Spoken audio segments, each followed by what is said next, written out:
नमस्कार. 11th maths made easy या चॅनलमध्ये परत एकदा आपले सहर्ष स्वागत. आज आपण 11वीच्या स्ट्रेट लाईन या चॅप्टरमधली एक्झरसाइजमधली काही एक्झाम्पल्स बघणार आहोत. Find the equation of a line where n 3, -4 is the foot of perpendicular drawn from origin to this line. आता या क्वेश्चनमध्ये त्यांनी काय दिले बघा. तर ह्या आपण एक जॉमेट्रिकल फिगर तयार केली.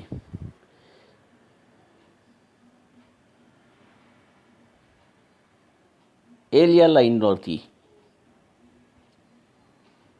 ओरिजिनपासनं परपेंडिक्युलर टाकला आहे आणि या परपेंडिक्युलरचा फूट म्हणजे या पॉईंटला म्हणतो आपण फूट, जिथे हा परपेंडिक्युलर लाईन एलला टच झाला आहे that point is called foot of perpendicular and coordinates of foot of perpendicular n 3, -4 given.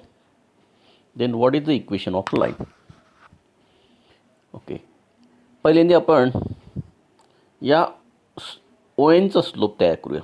Slope of ON formula माहिती आहे तुम्हाला. स्लोपचा 2 पॉईंटमधनं जाणाऱ्या लाईनचा slope is equal to y2 minus y1 upon x2 minus x1.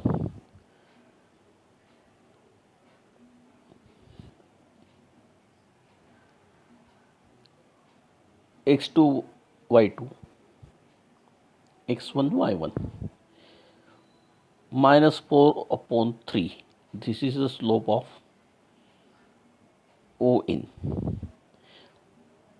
आता एक महत्त्वाचं स्टेटमेंट आहे. This ON is perpendicular to this line L. As ON is perpendicular to line L, slope of line L is 3/4. आता हे कशावरून आलं?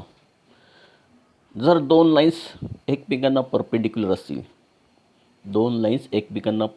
असतील, आणि त्यातल्या एका लाईनचा स्लोप सपोज m असेल, तर दुसऱ्या लाईनचा स्लोप -1/m असतो. In another words, if m1 and m2 are the slopes of two perpendicular lines, then their product of slopes is always equal to -1. This is the thing.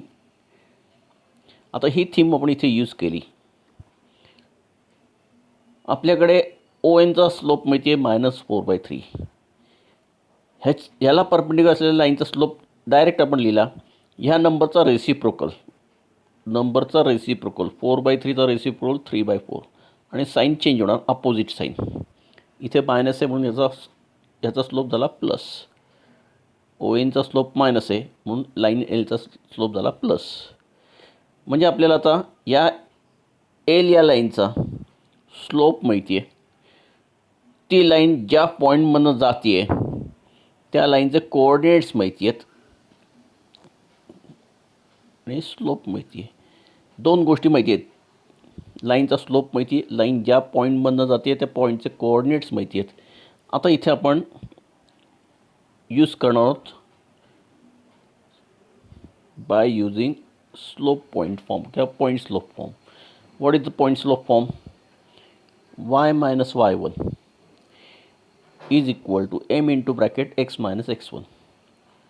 y1 म्हणजे -4, x1 म्हणजे 3, m म्हणजे 3/4. या values आपण इथे use केल्या. आता equation solve करायचं आहे. हा 4 जो आहे तो या साईडला शिफ्ट केला मल्टिप्लायला. 4 into bracket y plus 4 is equal to 3 into bracket x minus 3. Brackets open केले, इक्वेशन रिअरेंज करून घेतलं. फायनल इक्वेशन झालं 3x - 4y - 25 is equal to 0. This is the equation of line L. आता हे आपलं इक्वेशन बरोबर आहे का हे आपण आपलं क्रॉस चेक करू शकतो. ते कसं ते बघा. लाईन L ही एन पॉईंटचं कोऑर्डिनेट्स काय आहेत? एन पॉईंटचे कोऑर्डिनेट्स काय ते बघू आपण आधी. Just minute. ओके, 3,-4. ही जी लाईन एल आहे, ही लाईन एन पॉईंट 3,-4 मधनं जाते. एखादी लाईन एखाद्या विशिष्ट पॉईंटमधनं जात असेल तर त्या पॉईंटचे एक्स आणि वाय कोऑर्डिनेट्स लाईनच्या इक्वेशनमध्ये लेफ्ट साईडला सबस्टिट्यूट केलं तर लेफ्ट साईड आणि राईट साईड मॅच व्हायला पाहिजे. आपल्या इथं होते का बघू आपण. एक्सच्या जागी 3 वापरलं तर 9, वायच्या जागी -4 घातला तर +16 होईल. मायनस मायनसचं multiplication plus -25. 16 + 9 25 -25 which is equal to 0, which is our right side. That means LHS is equal to RHS होतं आहे. म्हणजे आपलं हे इक्वेशन जे आहे हे बरोबर आहे. काय MCQचं तुम्हाला हे टेक्निक मी सांगितलं. एखाद्या लाईनचं इक्वेशन करेक्ट आहे की नाही हे चेक करत असेल तर त्या लाईनवरचा कुठल्याही पॉईंटचे कोऑर्डिनेट्स त्या लाईनच्या एक्स आणि वायच्या जागी सबस्टिट्यूट केले आणि जर का left side is equal to right side match झाली त्या इक्वेशनची तर तुमचं इक्वेशन करेक्टच असतं. ओके, आता ह्याच्यामध्ये आपण अजून एखादं सब बघूया. आता त्यांनी काय म्हटलं बघा. A triangle ABC is given or vertices of ABC, triangle ABC are given A 2,5, B 6-1, C -4, -3. Find the altitude from vertex A. आता याच्यामध्ये altitude या शब्दाचा अर्थ समजून घ्या. Altitude means a perpendicular drawn from vertex, a perpendicular drawn from vertex to opposite side is called altitude of a triangle. आता आपल्याला ए पॉईंटमधनं जाणारा अल्टिट्यूड नॅचरली तो परपेंडिक्युलर कोणाला असणार आहे. ए वर्टेक्समधनं जाणारा अल्टिट्यूड हा नॅचरली अपोजिट साईड BC ला परपेंडिक्युलर असणार आहे. ओके, BC ए कोऑर्डिनेट्स आपल्याला माहिती आहेत त्यावरून आपण BCचा स्लोप तयार करू शकतो. मगाचाच formula y2 - y1, y2 - y1 म्हणजेच हा झाला -3 + 1 डिवाइड बाय x2 - x1 तो झाला -2. टोटल व्हॅल्यू आली -2 by -10 that is 1/5. This is the slope of BC. Since altitude AD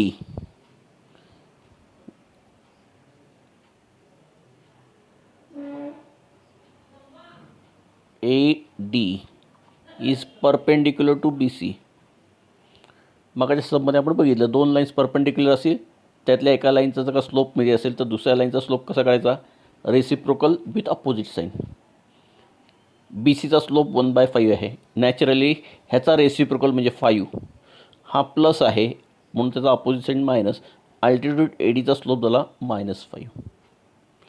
आता आपल्याला अल्टिट्यूड ADचं इक्वेशन तयार करण्यासाठी ज्या गोष्टी लागतात त्यातले 2 गोष्टी तयार झाल्यात. स्लोप ऑफ अल्टिट्यूड AD माहिती झाला.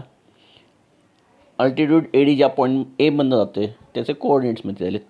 म्हणजे आता इथं परत आपण पॉईंट स्लोप फॉर्म वापरून इक्वेशन जनरेट करू शकतो. पॉईंट स्लोप फॉर्म काय आहे. y - y1 is equal to m into bracket x - x1. x1 y1 म्हणजे ए या पॉईंट वर्टेक्सचे कोऑर्डिनेट्स. स्लोप आपला -5 आहे ADचा.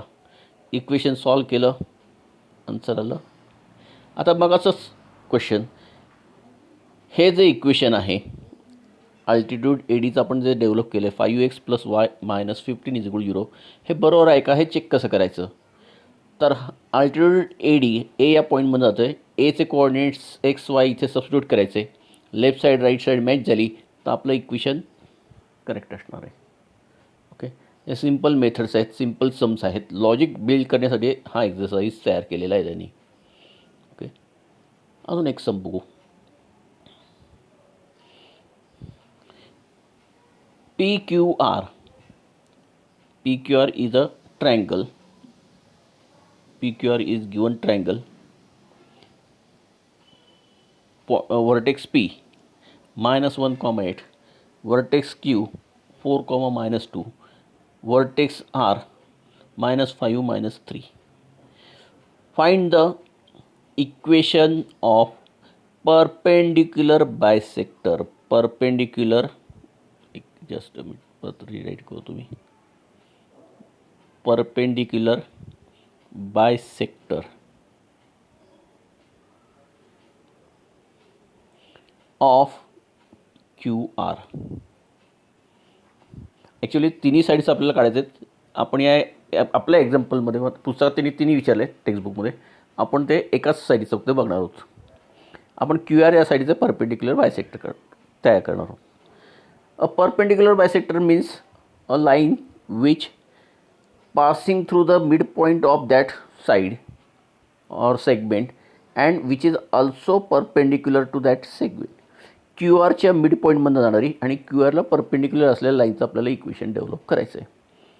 सपोज डी हा क्यू आरचा मिड पॉईंट असेल तर मिड पॉईंट फॉर्म्युला आपल्याला माहिती आहे, 8वी 9वी 10वीत आपण शिकलो आहे. काय? X is equal to x1 plus x2 divided by 2. Same way y is equal to y1 plus y2 upon 2. आपण हा फॉर्म्युला इथे वापरला. 4 minus 5 upon 2 that is minus half. डीचा एक्स कोऑर्डिनेट झाला मायनस हाफ. वाय कोऑर्डिनेट कसं काढलं? -2 -3 that is -5 divided by 2 -5/2. म्हणजे डीचे कोऑर्डिनेट झाले, डी पॉईंटचे कोऑर्डिनेट्स काय झाले? -1/2 कॉमा -5/2. ओके. आता क्यू आरचा स्लोप काढायचा आहे आपला. क्यू आरचा स्लोप काढायचा आहे. आता क्यू आरचा स्लोप कसा काढायचा? मग असं formula y2 - y1 upon x2 - x1. Q आरचा स्लोप आला 1/9. नॅचरली त्याला परपेंडिक्युलर असलेल्या लाईनचा स्लोप होणार आहे -9. म्हणजे परपेंडिक्युलर बायसेक्टर ऑफ क्यू आरचा स्लोप असणार आहे -9 आणि तो परपेंडिक्युलर बायसेक्टर पास होणार आहे डी पॉईंटमधनं. पास होणार आहे तो डी पॉईंटमधनं. ओके. म्हणजे परत पॉईंट स्लोप फॉर्म आपण यूज करणार इथे. By using point slope form काय होईल? y plus actually y minus y1 आहे. y1 आहे -5/2 म्हणून इथे y प्लस 5/2 झाला. Is equal to m. m म्हणजे slope of perpendicular bisector which is -9 into bracket x minus x1. x1ची व्हॅल्यू आहे -1/2 म्हणजे हा मायनस मायनसमुळे प्लस होईल x प्लस हाफ. या -9नी ब्रॅकेटच्या आतमध्ये मल्टिप्लाय करून घेतलं. नंतर ह्या दोन्ही निगेटिव्ह टर्म्स आहेत त्या राईटकडनं लेफ्टकडे शिफ्ट केल्या. ओके. आणि इक्वेशन डेव्हलप केलं.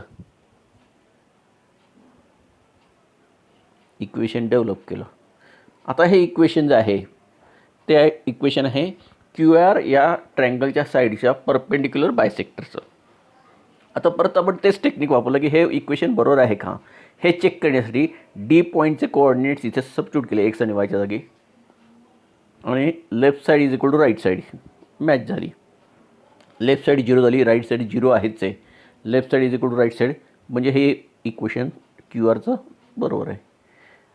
ओके. म्हणजे आपण खूप वेळा परपेंडिक्युलर लाईनच्या स्लोपचे कन्सेप्ट जे आहेत ते एकमेकांबरोबर वापरतो आणि क्वेश्चन सॉल्व करतो. हे सिम्पल टेक्निक आहे, सिम्पल फॉर्म्युले आहेत. जास्तीत जास्त एक्झरसाईजमधली ह्या सम्स सॉल्व करून बघा. तुम्हाला नक्कीच त्यातनं फॉर्म्युले क्लिअर होत जातील. प्रॅक्टिस होईल की ज्याचा वापर तुम्हाला पुढे 12वीला सुद्धा होईल. ओके. तर आजच्या दिवसापुरतं, आजच्या लेक्चरपुरतं आपण इथेच थांबूया. बाकीचे सम्स, बाकीच्या कन्सेप्ट, फॉर्म्युले आपण पुढच्या लेक्चरला बघू. ओके. थँक्यू.